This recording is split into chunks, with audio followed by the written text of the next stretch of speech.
Hello there, ladies and gentlemen. Moltrap here, coming at you with another StarCraft commentary, and you might have seen it there on the bottom left. On the front of the stage for this game, it said Tucson Team League. We're gonna have Midas playing for Suma Go. Greatest Ones, which is the name of the team CJ before they changed to CJ in like 2006. And they're gonna be represented by Midas. And they're going to be playing up against SK Telecom. Now, you might be saying to yourself, or to me, or writing a comment in the comment section, wait a second, I thought Midas was an SK Telecom player. Well, he was after, I think about 7 or 8 months after this, maybe 9 months after this, he moved to SK Telecom. But he was actually originally on Team Greatest One. And there's iloveoov, who's going to be playing for SK Telecom. So this is the Tucson Team League. It's the MBCGame Team League. Let me give you a quick rundown of what that means. The MBCGame Team League, I had actually no idea that this existed, but it came up, a game from earlier in this tournament kind of came up as a recommended game. It was Anytime versus Nada, I think, or something like that. And we watched it on my live stream. And Minions helped me find the info on this tournament because I'd never heard of it before. Apparently, MBCGame used to do a team tournament, which was instead of like the Pro League, where it's like a season, and the teams all play against each other for rankings, and then there's a playoffs and the finals. This was more set up like an actual individual tournament, where you qualify and there's seeds, and then you just play against each other in a bracket format. And so this is actually a double elimination bracket between... double elimination tournament between eight different teams, and double elimination, of course, meaning that there's a normal bracket and then there's a losers bracket, and you can actually fight your way up the losers bracket and still try and win the tournament eventually. And so we actually have a very interesting situation here where, before I get into the interesting situation, we got red versus yellow Terrans, and iloveoov is going to be, I believe, the red Terran. Yes, iloveoov is the red Terran. And we're going to have Midas as the yellow Terran player in the bottom left. iloveoov is going to be the top right. And yeah, so we got iloveoov versus Midas. And basically...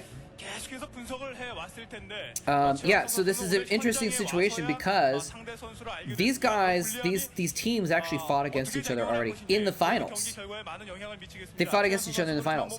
And Greatest One actually beat SK Telecom in the finals. But because it's double elimination, then SK Telecom went down to the losers bracket finals because they hadn't previously lost, and they faced up against Team KT.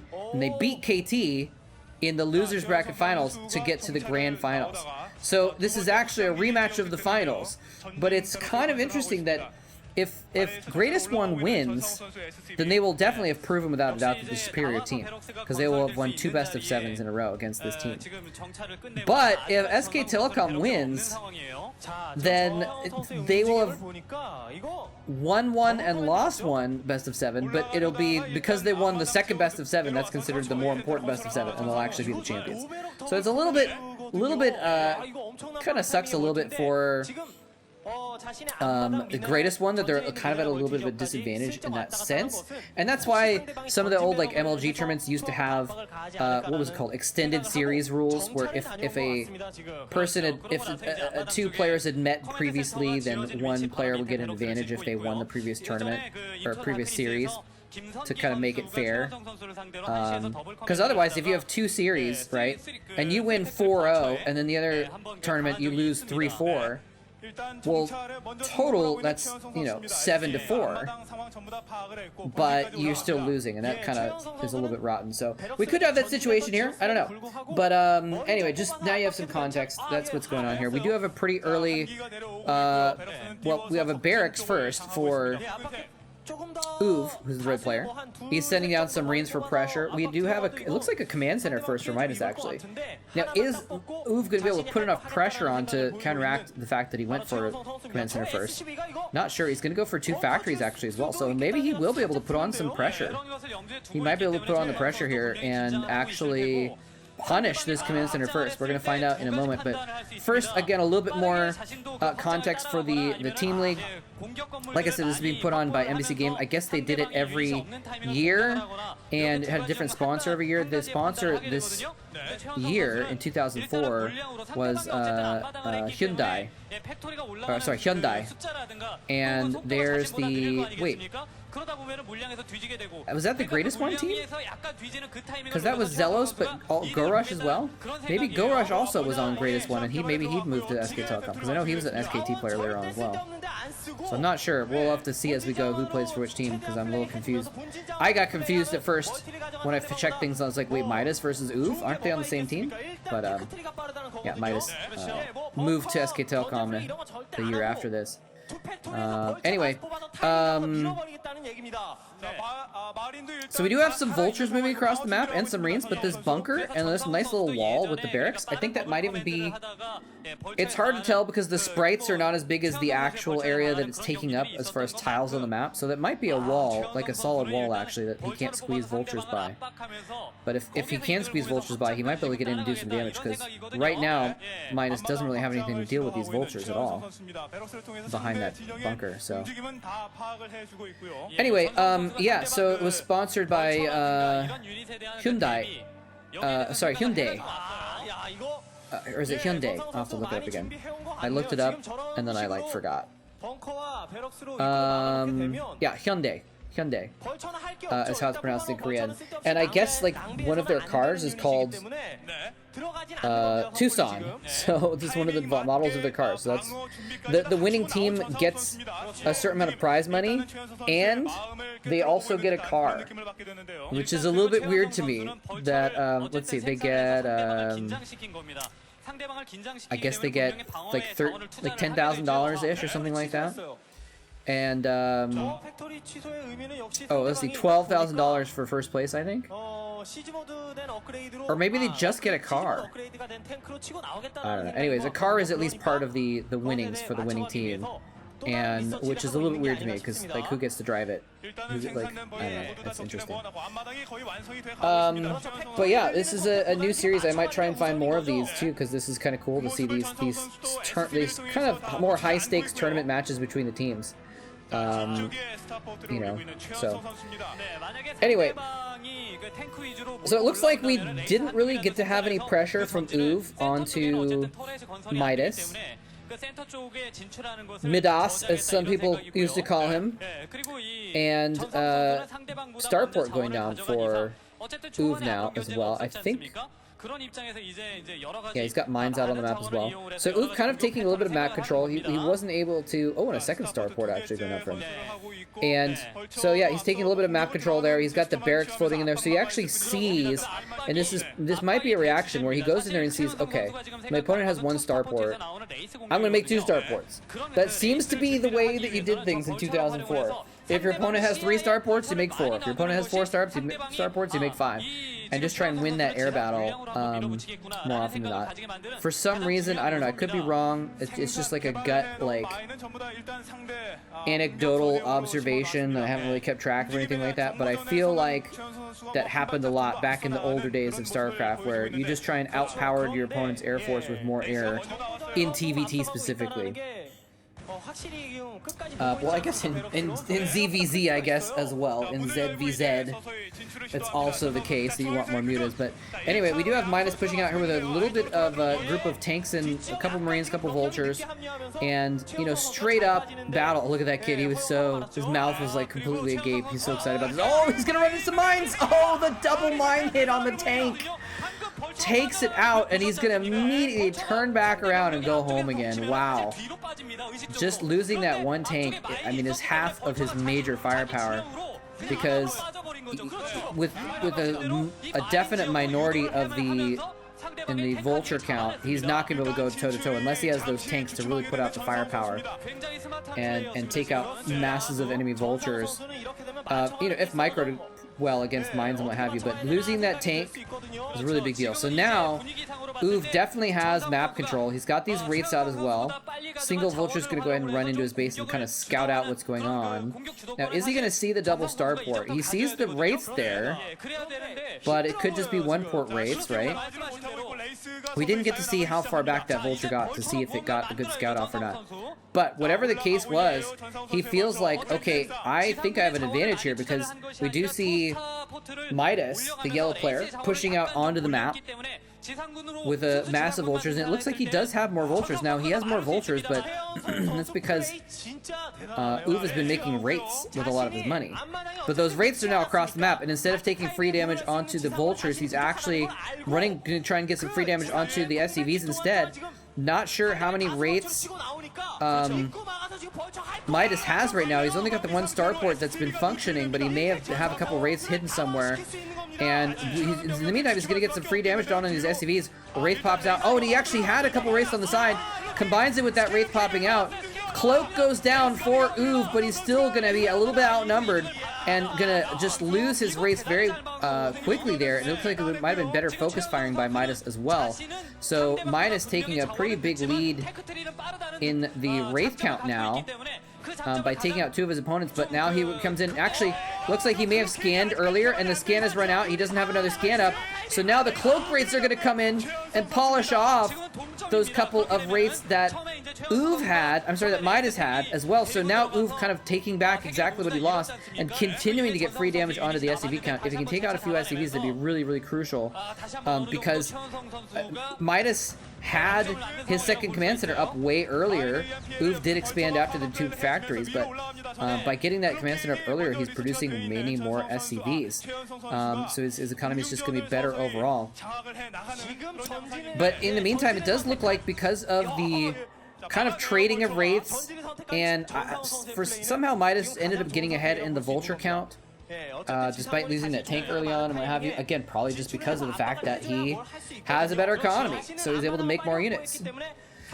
Hot take, ladies and gentlemen, but if you have more money and more buildings, you can make more units. It's funny how that works, and there we do see that he does have 5 factories, compared to, I think, Oov only has 2 or 3 factories at this point. So no wonder he's taken map control.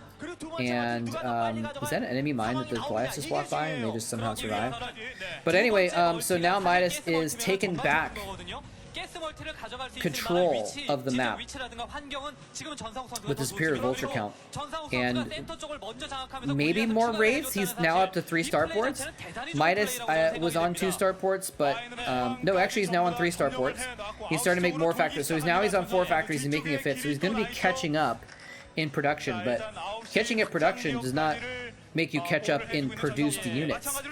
You have to be ahead in production to catch up in produced units. And so it's going to be tough for Oov to actually kind of come back in the macro game with this, which is interesting because Oov is the macro god of 2004. But he just isn't quite able to turn advantages that he has into greater advantages, and we've had Midas able to just get ahead early on with the early command center, and it's really, really paid off for him because they've traded back and forth a little bit. You know, Midas lost that tank, but for the most part, he hasn't really lost much that he hasn't traded back against Oov. And just having that command center up for a significant time longer has put him in a really good position. So he's actually kind of taking control of the middle map. You can kind of see that, like, there's like a top third and middle third and a bottom third of the map, very generally speaking. And we do see Midas kind of taking control of those middle points in the map. There's a lot of choke points on this map as well. This is this map is kind of a maze of chokes where there's lots of different bridges and islands and stuff like that. And, oh, actually, Oov going in after the enemy wraiths, but encountering enemy Goliaths at the same time and taking some free damage. So it looked like he did pick off a couple of Midas's wraiths, but took just as much damage back onto him with the Goliath fire that got focused onto him there. That was not a good situation to be in, I don't think. Oh, actually, Midas moving out, taking some... Sorry, Oov moving out and taking some mine hits as well. Didn't actually kill off one of the tanks, though, but he's trying to kind of take control of the area outside of his base a little bit. But, again, he's kind of been locked in. He's kind of been locked in because that earlier... Well, I guess secondary control of the middle, and here's another little outpost where there's just a single tank and a turret and some vultures, but again, it's next to a little choke point. So, but that might be the weaker point. That might actually be where if you know, if iloveoov is going to try and break out, that might be the better spot. Now, here's the thing. Right now, they both have control of like 3 or 4 bases, right? So it's not necessarily game losing that iloveoov doesn't have control of as much of the map, because you can't necessarily utilize it right now. He's actually going to go across the bridges? Oh no, you don't want to go across a bridge into a fortified Terran spot. He's got the race in play, and it looks like the Midas's rates are not quite as numerous in this situation, but he just went right across a bridge with less tanks into vultures and tanks, and oh my god, that was a catastrophic attack. That was exactly the opposite of what iloveoov needed to do, and it looks like he's going to lose the game as a result, ladies and gentlemen. iloveoov has just blundered his way into a loss, I think, on the first game of this best of 7 series, and there you can see on his face he knows it. Going across a bridge, a narrow bridge, even if there's 2 bridges, going across 2 bridges into an entrenched Terran position where they have more units is not a good situation. Now, it might have been the fact that he knew he was behind and he wanted to throw a Hail Mary and try and go for something where he might be able to pull off a little bit of a timing upset. And now the SCVs are under attack. They're going on to work. Actually, it's a kind of a cool wow, actually he just took out like 6 tanks with those SCVs. He lost all of his SCVs as a result. No economy left. And Midas actually takes the first game for the team greatest one in this finals series. Wow. Very cool. Very, very cool. You know, he's called the cheater Terran because of his macro abilities, but in this case, Midas is just like, oh yeah? Well, I'm just gonna do a command center first versus 2 factory and get away with it. And just win the long game that way, basically. So, anyway, well played by Midas to take game number 1 of the series. I'm going to be doing the rest of this final series, ladies and gentlemen. I couldn't really do like the whole team league because I'm just kind of been short on time recently, and I wanted to get some games up on YouTube. I've been kind of cutting back on them a bit. Maybe I could say maybe I've had to cut back a bit. But it's been a minute, so I want to get some games up on YouTube. And yeah, the VODs are not really available on YouTube except for the finals. So, but you know what? Maybe I'll plan a little bit ahead next time, and I'll try and see if I can find one of the other team leagues that was not the Tucson team league, and maybe we'll be able to do some more of these team leagues because these are pretty cool. I like them. But anyways, the next game coming up is going to be, I'm actually not sure who it is. We'll find out. Anyway, game number 2 is coming up before too long, ladies and gentlemen, of this best of 7 finals between SK Telecom and greatest one, which is eventually going to be CJ Entis. Hope you enjoyed it. Thanks very much for watching. GG.